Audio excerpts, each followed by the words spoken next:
Wala raw probable cause o sapat na dahilan para kasuhan ng graft si Department of Budget and Management o DBM Undersecretary Mario Relampagos kaugnay ng pork barrel scam.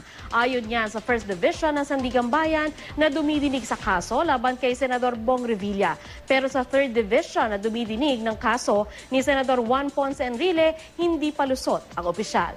Balitang hatid ni Joseph Morong.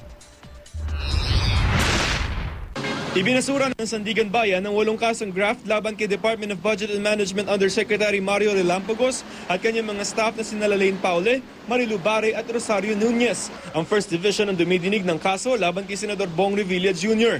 Sa desisyong isinulat ni First Division Chairman Rafael Lagos, ito raw ay dahil ng busisiin ng korte ang ebidensya ng prosekusyon. 5 lamang sa 12 Special Allotment Release Order o SARO ang pinirmahan ni Relampagos. Ang 7 iba pa daw ay pinirmahan ni dating DBM Secretary Rolando Andaya. Kaya wala raw probable cause o sapat na dahilan para kasuhan si Relampagos dahil kita naman daw na wala silang partisipasyon sa paglalabas ng sarong pirmado ni Andaya.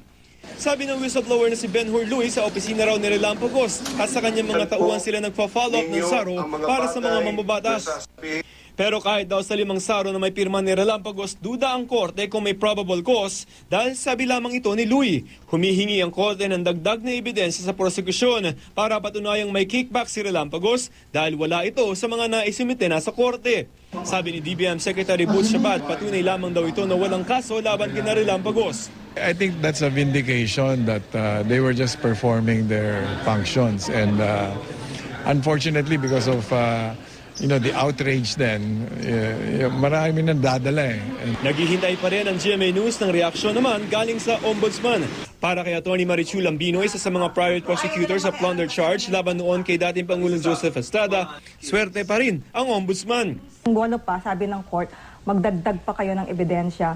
Mabait na yung court doon kasi binigyan ng pagkakataon na magdagdag pa kayo ng ebidensya kasi baka naman meron pang ebidensya na hindi natin alam or nakalimutan nila.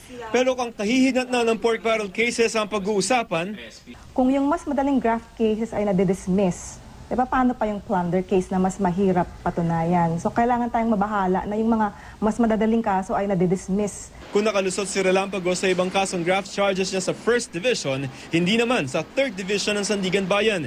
Dahil sinasuspendidong Senador Juan Ponce Enrile, Atty. Gigi Reyes at Janet Lim Napoles sa Biyernes. Ibinasura ng Third Division ang motion ni Relampagos na itapon ng kaso nila dahil wala raw silang kinalaman sa pagre-release ng SARO noong 2007 hanggang 2009. Sa resolusyong isinulat ni Presiding Justice Amparo Cabotahitang, hindi raw kumbensido ang Third Division dahil base sa testimonya ni Louie, mga empleyado raw ni Relampagos ang contact ni Janet Lim Napoles sa DBM kaya mas mabilis ang pagpuproseso ng mga saro. As far as the Third Division is concerned, these cases here are independent and separate from the charges in the other divisions. Joseph Morong, GMA News.